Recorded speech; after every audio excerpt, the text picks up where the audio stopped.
At last, we finally have the MiG-25 in War Thunder, and along with it, its main weapon, the R-40. I wanted to take a closer look at the R-40RD in particular because it's a very interesting missile to me, and I've been having a lot of fun with them in the games I've played so far. This doesn't surprise me given they're most similar to the R-24R, which has been one of my favorite missiles in the game since it was added over 4 years ago. I've always found R-24Rs to be super consistent and reliable, so I wanted to take a look at the performance of the R-40RD in comparison to other missiles at this battle rating bracket. Then I'll talk about the MiG-25's radar a little bit, and end with RWR interactions. Like I said, the characteristics of the R-40RD are most comparable to the R-24R, despite the R-40 weighing nearly twice as much as the R-24. They both have relatively short burn times with no sustainer, similar delta V values, and similar but misleading G limit values. The R-40 has a much longer proximity fuse arming delay at 4 seconds, which combined with its high acceleration usually causes it to miss if fired from too close, unless it can score a direct hit.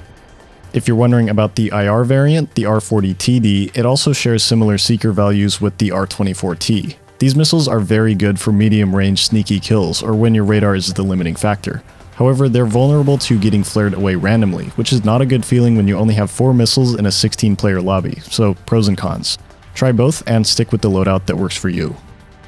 I tested performance of the R-40 in user missions and started by comparing R-40RD against R-24R in straight line performance at 3,000 meters altitude, where they were nearly interchangeable.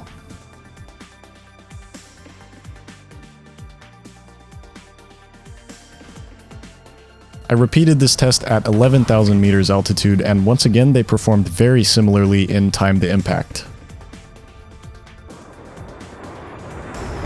So I removed the R-24 and added the AIM-7E2, AIM-7F, and Skyflash Super Temp. And the R-40 easily beats all of these other missiles with the exception of the AIM-7F, which eventually catches up and passes the R-40 thanks to its very long burn time on its sustainer. And of course, this is still against an unmaneuvering target, so against a maneuvering target, the Sparrow would have even more of a kinematic advantage in the long term. I think a very long-range shot with the AIM-7F is the only case where you might even consider sticking it and trying to hold lock against an R-40RD in a joust. Otherwise, just take the notch, defend when you have to, and then run over the MiG-25 for free afterwards. Next, I wanted to test off-the-rail agility, and this is where the R-40 really surprised me. Despite weighing half a ton more and having a lower maximum G load, it actually turns harder than the R-24, which itself is no slouch. The R-40 turns better off the rail than the AIM-7E2, it demolishes the Skyflash Super Temp, and only the AIM-7F surpasses it.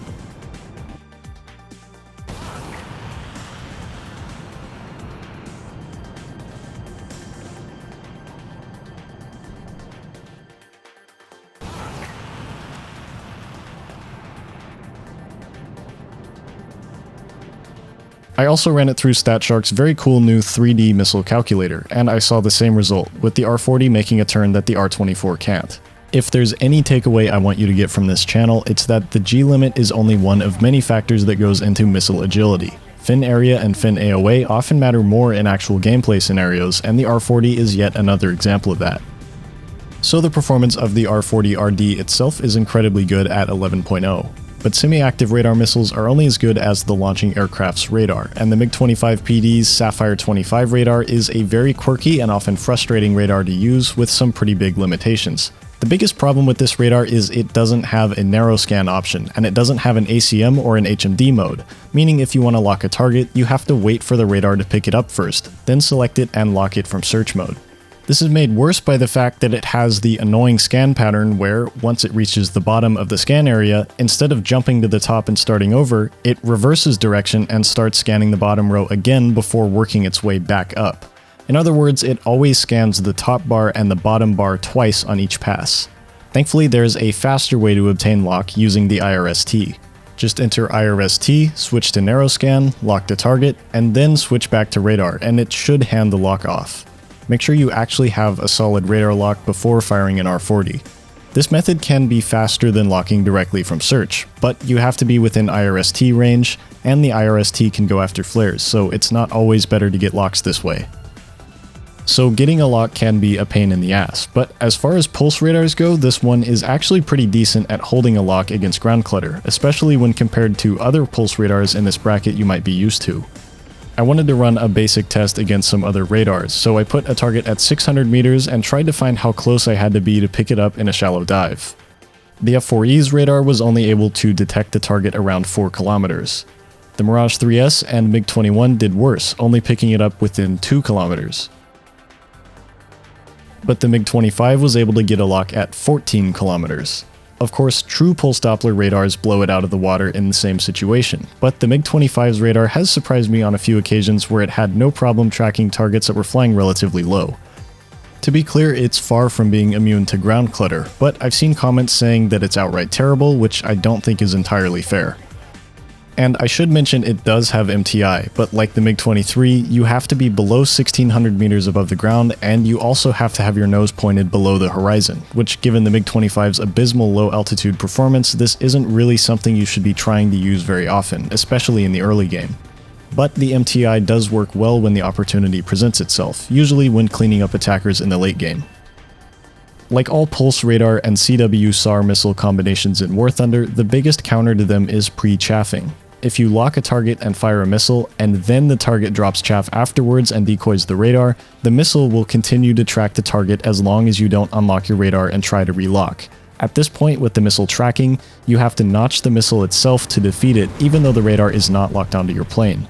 However, if the target drops chaff before you fire and you launch the missile while locked onto the chaff, the missile will go for the chaff.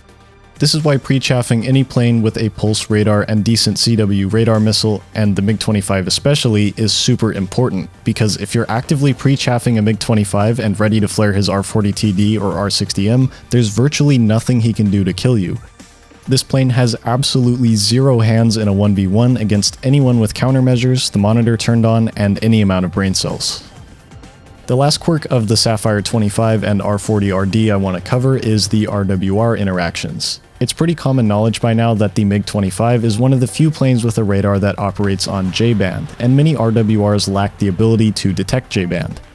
However, I was curious just how many planes in this bracket lack the ability to detect MiG-25, so I went through every plane from 10.0 to 12.0 one by one and compiled a list. These are the planes that either don't have an RWR at all, or have an RWR that lacks the ability to detect J-band, most commonly the SPO-15 and APR-25. Then we have the planes that have RWRs capable of detecting J-band, but don't get any kind of launch warning for an R-40RD launch because they lack launch warning for any threat in general. These RWRs will beep at you if a MiG-25 is locked on, but there's no change when the missile is fired, and crucially this list includes the MiG-25 itself. And finally, the last group of planes get some kind of launch warning for an R-40RD. Two of these RWRs, the APP-27 and Mirage Detecteur, don't get any kind of audible launch warning at all. Your only warning is that the little CW lamp turns on, which is better than nothing, I guess. Then the next group gets audible launch warnings, but can't identify that it's from the MiG-25 specifically. Some of these put MiG-25 in the generic air intercept threat group, and some of them are a little more specific and identify it as J for J-band or high for high band, as in the case of the F-4S. If you get a launch warning from a threat identified as high or J on one of these RWRs, usually it's only the R-23R, R-24R, or R-40RD that can even set off that particular warning combination. And finally, the last group of advanced RWRs will identify the MiG-25 specifically as M25 on the RWR face.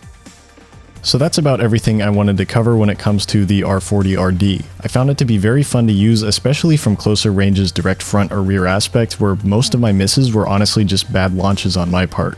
The MiG-25 really ended up being a lot more playable than I was expecting, although I will say if you're interested in playing the MiG-25, it might be a good idea to wait a few weeks for the spam to die down, because playing MiG-25 into itself is not great. And if you can, definitely play it in a squad, because this plane especially benefits a lot from having a competent wingman so you can help each other out. I can definitely see myself playing this plane every now and then because clicking on Drakens and watching them blow up really never does get old. But you have to come to terms with the fact that there are going to be enemies in every lobby who simply won't let you kill them, and there's nothing you can do about it. I know it's been a while and this video is a low interest topic, but I hope you found it somewhat interesting, and as always come hang out on Discord, and thanks for watching.